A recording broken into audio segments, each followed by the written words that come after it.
Union budget 2026 पेश होने में ज्यादा वक्त नहीं बचा। देश के करोड़ों मिडिल क्लास टैक्स पेयर्स की उम्मीदें एक बार फिर वित्त मंत्री निर्मला सीतारमण पर टिकी हुई हैं।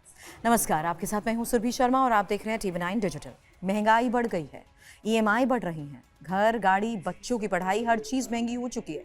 ऐसे में बड़ा सवाल ये है कि क्या बजट 2026 मिडिल क्लास को राहत देगा? क्या टैक्स का बोझ कुछ हल्का होगा?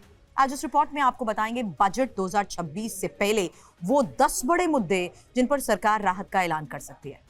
टैक्स स्लैब में बदलाव, ओल्ड रिजीम को राहत। पिछले बजट में सरकार ने नई टैक्स रिजीम को बड़ा तोहफा दिया। 12 लाख रुपए तक की आय को टैक्स फ्री कर दिया गया, लेकिन पुरानी टैक्स रिजीम चुनने वालों को कोई खास राहत नहीं मिली। एक्सपर्ट्स का अब ये मानना है कि बजट 2026 में सरकार ओल्ड टैक्स रिजीम के स्लैब में बदलाव कर सकती है। इससे उन लाखों लोगों को फायदा मिलेगा जो अभी भी होम लोन, इंश्योरेंस और निवेश के कारण पुराने रिजीम में बने हुए हैं।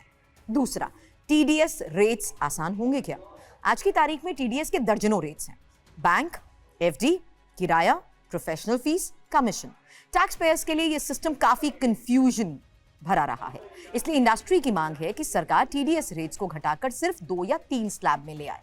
अगर ऐसा होता है तो टैक्स कंप्लायंस भी आसान होगा और रिफंड का झंझट भी कम होगा। तीसरा, होम लोन पर बड़ी राहत। घर खरीदने वालों के लिए बजट 2026 से बड़ी उम्मीदें हैं। अभी सेक्शन 24B के तहत ही होम लोन ब्याज पर 2 लाख रुपए तक की छूट मिलती है। अब मांग है कि इसे बढ़ाकर 4 लाख रुपए किया जाए। इससे EMI का दबाव कम होगा, रियल एस्टेट सेक्टर को बूस्ट मिलेगा और पहली बार घर खरीदने वालों को भी राहत मिलेगी। चौथा, पति पत्नी के लिए जॉइंट टैक्सेशन। ये एक बड़ा और ऐतिहासिक बदलाव हो सकता है। ICAI ने सरकार को सुझाव दिया कि पति पत्नी के लिए जॉइंट टैक्सेशन सिस्टम लाया जाए। अमेरिका और यूरोप में ये सिस्टम पहले से मौजूद है और अगर भारत में भी ये लागू हुआ तो वर्किंग कपल्स की कुल टैक्स देनदारी काफी घट सकती है। पांचवा, LTCG टैक्स फ्री लिमिट बढ़ेगी। शेयर बाजार और म्यूचुअल फंड निवेशकों के लिए एक बड़ी खबर आ सकती है। अभी 1,25,000 रुपए तक का LTCG टैक्स फ्री है और संभावना है कि सरकार इसे बढ़ाकर 1.5 लाख रुपए कर दे। इससे छोटे निवेशकों को राहत, SIP निवेश को बढ़ावा और लॉन्ग टर्म इन्वेस्टमेंट मजबूत होंगे। छठा, न्यू टैक्स रिजीम में इंश्योरेंस छूट। नई टैक्स रिजीम में अब तक कोई इंश्योरेंस डिडक्शन नहीं है, लेकिन सरकार चाहती है कि लोग ज्यादा से ज्यादा नए रेजीम को ही अपनाएं। इसलिए उम्मीद है कि टर्म इंश्योरेंस और हेल्थ इंश्योरेंस पर नए रेजीम में कुछ टैक्स छूट दी जा सकती है। सातवां, अफोर्डेबल हाउसिंग की नई परिभाषा। आज मेट्रो शहरों में 45 लाख में घर मिलना लगभग नामुमकिन हो चुका है। इसलिए मांग है कि अफोर्डिंग हाउसिंग की लिमिट अब 45 लाख से बढ़ाकर 75 लाख कर दी जाए। अगर ऐसा हुआ तो लाखों मिडिल क्लास परिवार सरकारी स्कीम्स का फायदा ले पाएंगे। आठवां, EV लोन सस्ता होगा। इलेक्ट्रिक व्हीकल्स को बढ़ावा देने के लिए सरकार बड़े कदम उठा सकती है।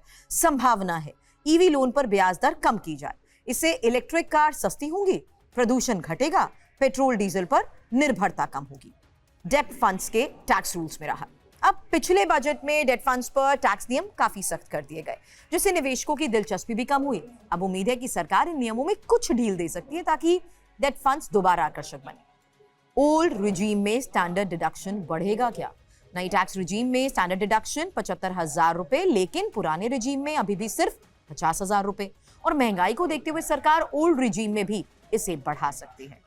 ये थे बजट 2026 से पहले वो 10 बड़े मुद्दे जिन पर टैक्स पेयर की नजर टिकी है।